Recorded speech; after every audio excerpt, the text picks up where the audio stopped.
Hello बच्चों, BA तृतीय वर्ष समाजशास्त्र की क्लास में आप सभी का स्वागत है। तृतीय वर्ष समाजशास्त्र में हम सेकंड पेपर पढ़ रहे थे, ग्रामीण एवं नगरीय समाजशास्त्र।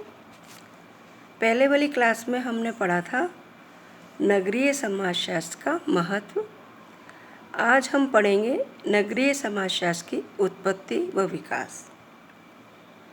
नगरीय समाजशास्त्र की उत्पत्ति व विकास के बारे में जानने से पूर्व हमें यह समझना बहुत ही ज़रूरी है कि नगरों की स्थापना कब हुई। नगरों की स्थापना के बारे में कहा जाता है कि प्रौद्योगिकी विकास, औद्योगिकीकरण, नगरीकरण के कारण नगरों का विकास हुआ।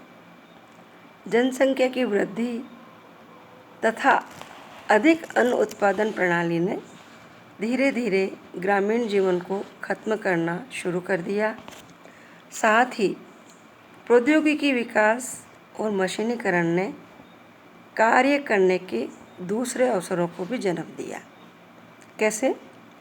जैसे कि जब अन्न का उत्पादन अधिक होने लगा तो अन्न का भंडारण भी शुरू होने लगा, और अन्न का भंडारण शुरू होने के बाद में अन्न को उचित दाम पे बेचने के लिए बाज़ारों की भी तलाश शुरू हुई, और बाज़ारों की तलाश करने के लिए अन्न बेचने के लिए गाँव से लोग नगरों की ओर जाने लगे।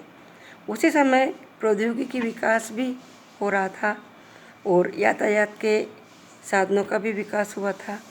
इसलिए यातायात के साधनों के विकास और प्रौद्योगिकी विकास के कारण गांव से लोग नगरों की ओर जाने लगे।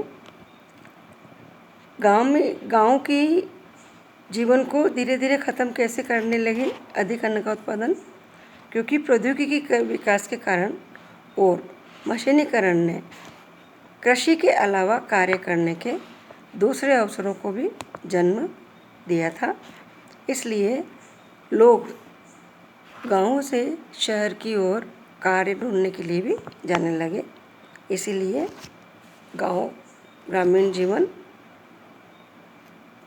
थोड़ा सा कम होने लगा, यानी गाँव की सीमाएं सीमित होने लगी और नगरों की सीमाएं बढ़ने लगी, है ना। यातायात के साधनों, बढ़ते हुए साधनों ने भी नगरों को विकसित किया।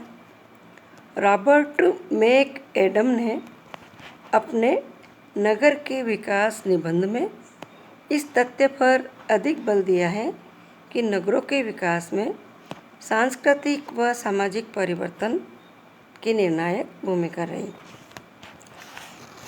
यानी कहने का मतलब है कि रॉबर्ट एडम नगरों के विकास के लिए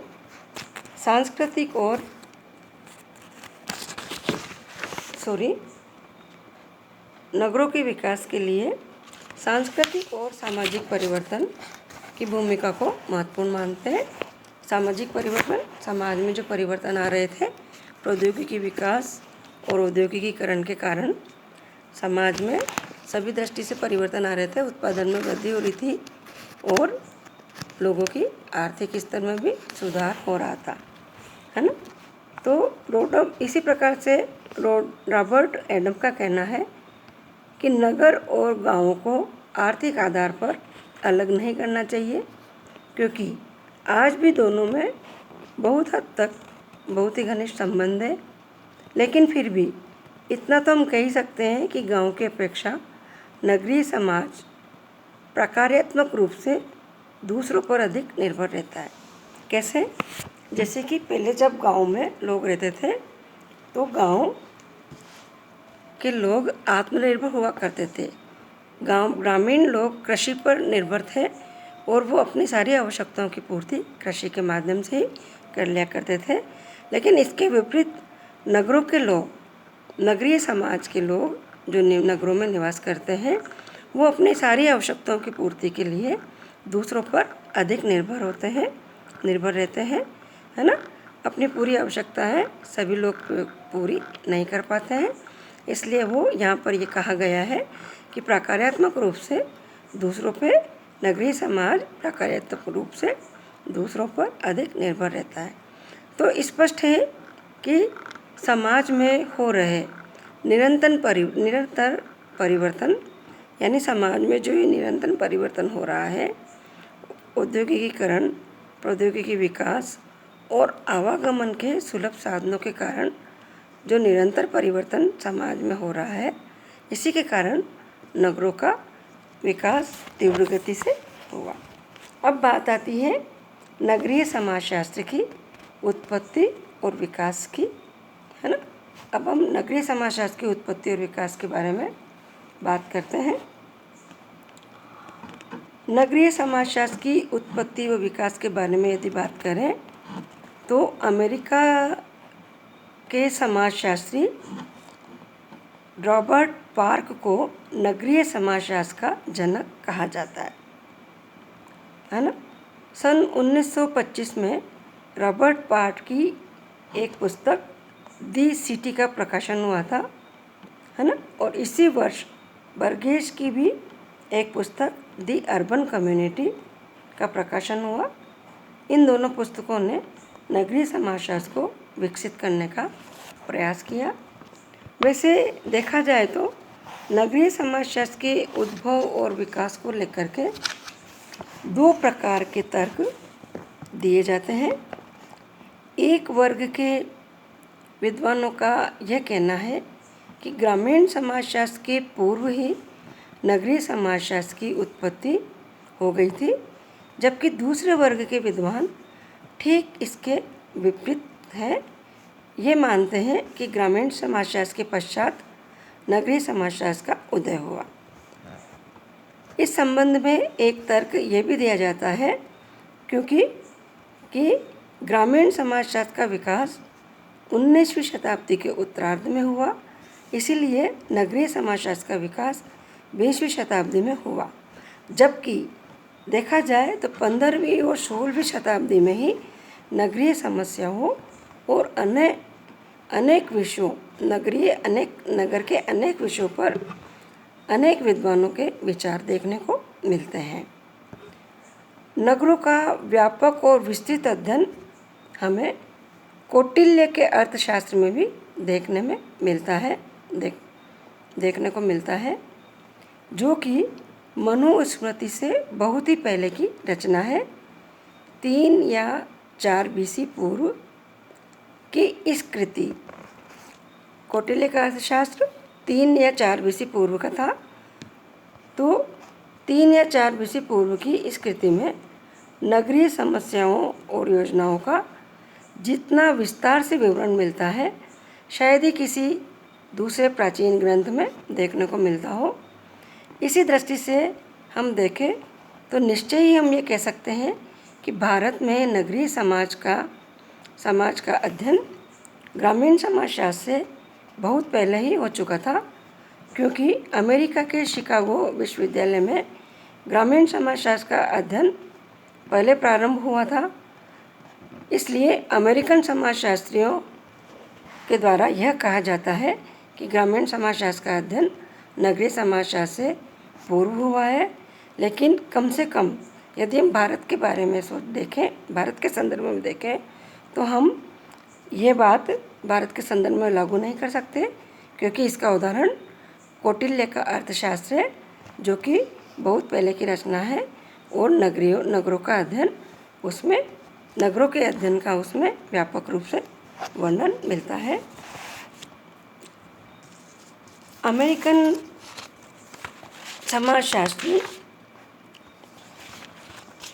जैसा कि मैंने आपको बताया था कि प्रसिद्ध अमेरिकन समाजशास्त्री रॉबर्ट पार्क को नगरीय समाजशास्त्र का जनक कहा जाता है ना, जो कि इन्होंने 1925 में एक पुस्तक प्रकाशित हुई थी इनकी द सिटी, जिसने नगरीय समाजशास्त्र के अध्ययन को विकसित करने में बहुत ही योगदान दिया था। नगरीय समाजशास्त्र का प्रारंभिक अवस्था में अध्ययन परिस्थितीय शास्त्रीय अध्ययन से संबंधित रहा, जिसमें प्रमुख रूप से नगरों की विभिन्न समस्याओं और समाज के प्रमुख स्वरूपों का अध्ययन किया जाता था, जो कि 1925 से 1950 ईस्वी के मध्य में अनेक समाजशास्त्रियों द्वारा भी नगरों से संबंधित अनेक अध्ययन किए गए। अतः इस काल को या इस समय को नगरीय समाजशास्त्र के विकास का काल कहा जाता है। 20वीं शताब्दी के पूर्वार्ध में भी अमेरिका के शिकागो विश्वविद्यालय में नगरीय समाजशास्त्र में उल्लेखनीय कार्य हुए, जिसने नगरीय समाजशास्त्र के अध्ययन को एक नई दिशा और दृष्टि प्रदान की।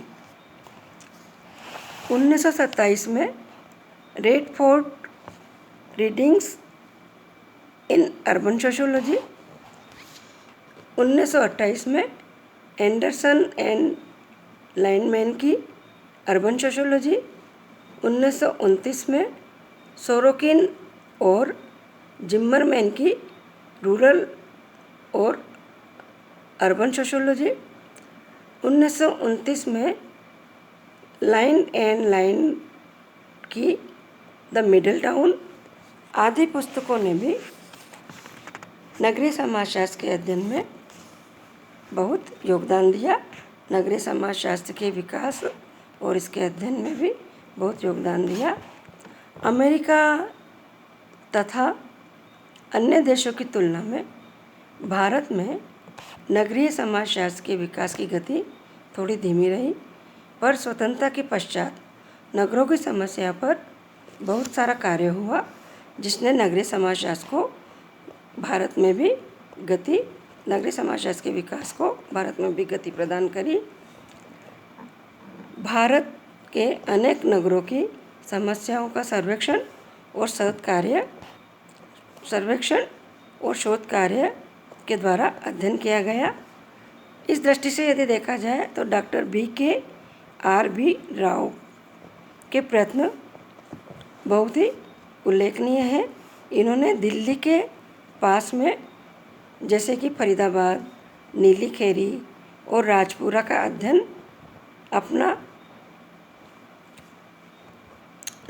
अध्ययन किया, जो कि अपने आप में एक विशेष महत्व रखता है ना।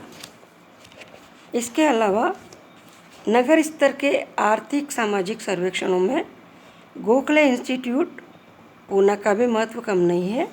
Doctor D.R. गडगिल के निर्देशन में वहाँ पर अच्छा काम हुआ था। इसी तरह से महुआ महाराष्ट्र के अंतर्गत डॉक्टर I.P. देसाई का नाम भी उल्लेखनीय है। इन्होंने भी नगरों का अध्ययन किया था। इसी प्रकार रास का Hindu family in urban training का अध्ययन भी विशेष महत्व रखता है। फिर डॉक्टर G.S. घुरिये ने भी दक्षिण भारत में उच्च तथा मध्यम श्रेणी के नगरीय परिवारों का अध्ययन करके नगरीय समाजशास्त्र के विकास को एक नई दिशा प्रदान करी। इस प्रकार से अनेक सर्वेक्षण और शोधों ने भारतीय नगरीय समाजशास्त्र को समृद्ध बनाने में सहायता प्रदान करी। आज भारत में नगरीय समस्याओं पर अनेक विश्वविद्यालयों में बहुत से महत्वपूर्ण शोध कार्य हो रहे हैं। वहीं जनसंख्यात्मक सर्वेक्षण के माध्यम से जनसंख्यात्मक तथ्यों को भी संकलित किया जा रहा है। इस तरह से भारत में दिन प्रतिदिन नगरीय समाजशास्त्र का अध्ययन अपने परिपक्वता की ओर अग्रसर हो रहा है। आज भारत में जहाँ एक ओर महानगरों का अध्ययन किया जा रहा है, वहीं गाँवों और कस्बों का भी अध्ययन किया जा रहा है। That's all. अब अगला टॉपिक हम अगली क्लास में पढ़ेंगे।